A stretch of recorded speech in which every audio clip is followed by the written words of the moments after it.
back with another video. It is Sunday evening. Oh God, that's good. I needed that. So I literally just got back from the drag strip.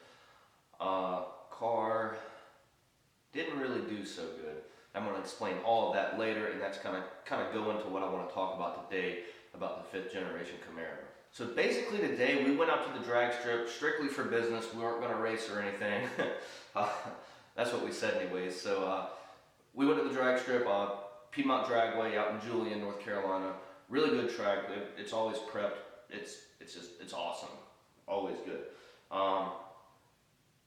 Man, I tell you what, I went out there, took a few pictures of a couple people's cars, met a group of guys and a couple girls, and I mean, they were super cool, man. And it ended up being, we pretty much hung out with them the whole day, and they talked me into running my car down the track, which oh my God, immediately regretted. I felt like I was going to break an axle again.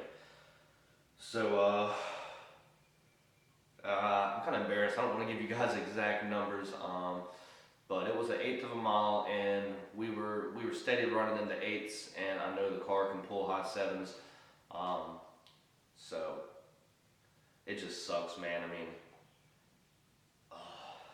basically what was happening is I wasn't spinning at all. Car was hooking, everything was good. The only thing is it kept trying to spin, and I just kept getting massive wheel hop every time I would try to launch.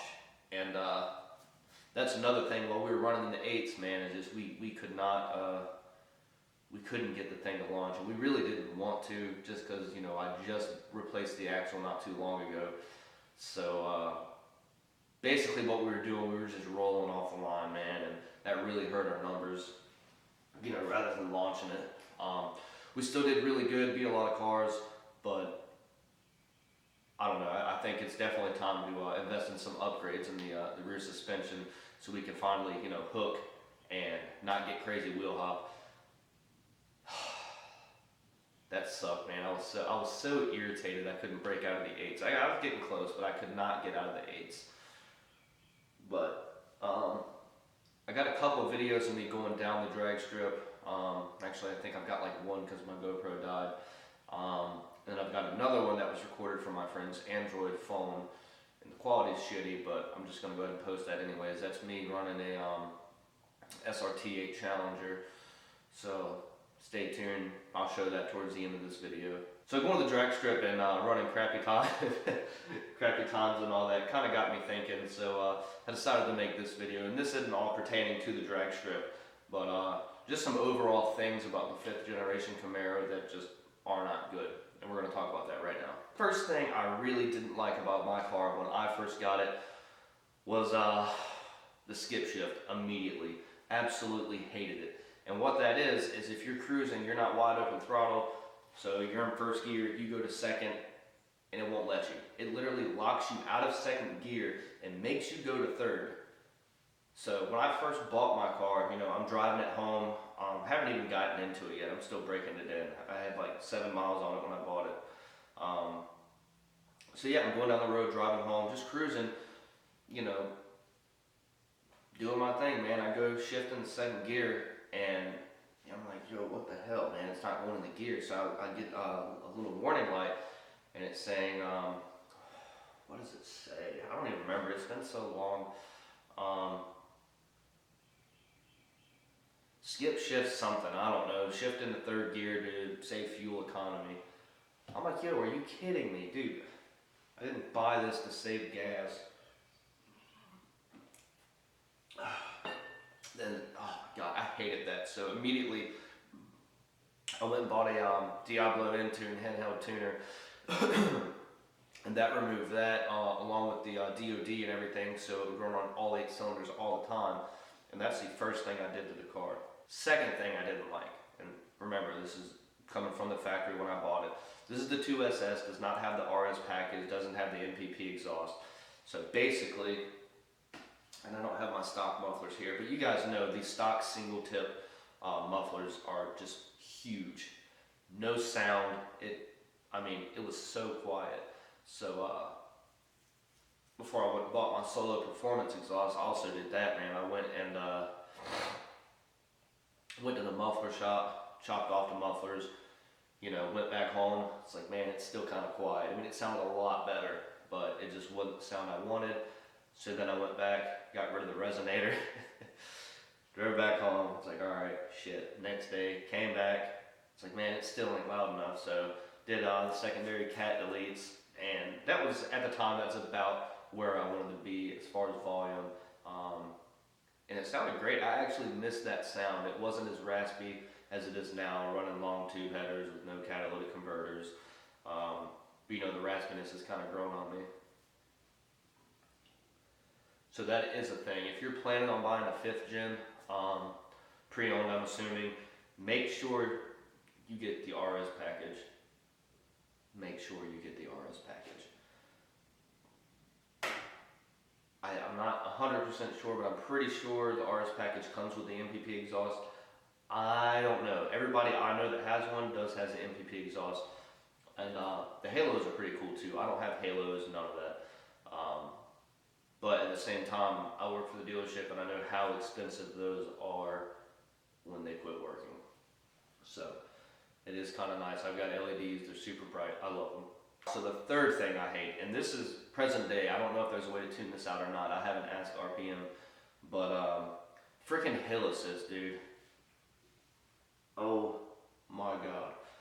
Hill assist. I can just be on a slight incline and hill assist turns on.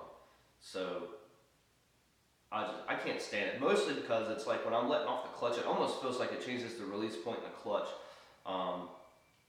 It just doesn't want to go. And then, you know, when it finally does engage and you slip the clutch, it starts, I don't like it. So what I do is I just pop the e-brake up just a tiny bit just so it'll turn off hill assist. That way I can kind of roll or, you know, do whatever I'm going to do, which I don't normally roll back on a hill. But it feels more natural to me, you know, to do it that way. And, you know, if you roll, whatever you roll. But I don't like being locked out when I'm on a hill. It feels extremely weird. I don't like it, so that's what I do. I bump up the e-brake just a little bit so I can get rolling and then drop it back down.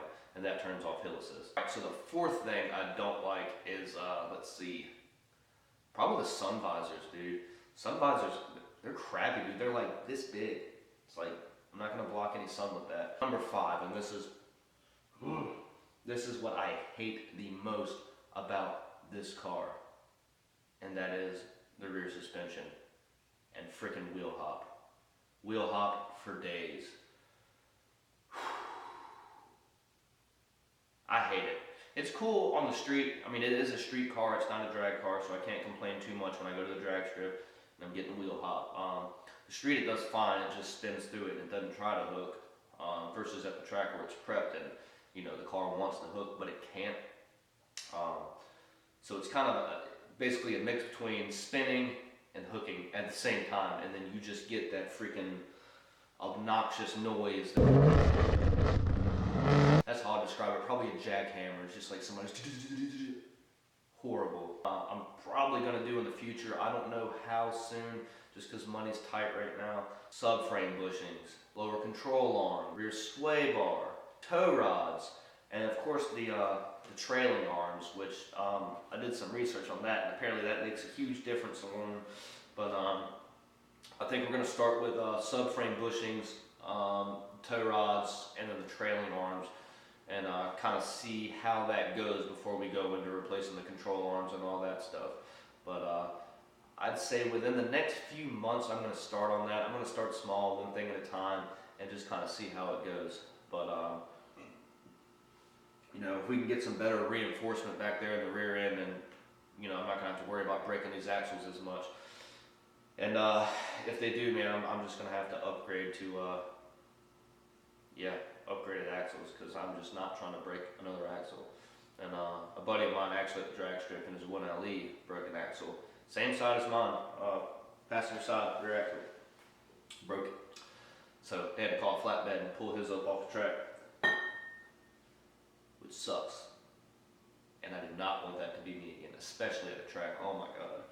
So with all that being said, it's a bunch of minor things I don't like about the car, but there are a ton of things I do like. You know, I had to do some modification to make it to the point where I do like it. But you know, that's every car. You've got to tweak it until you find what you like. Um,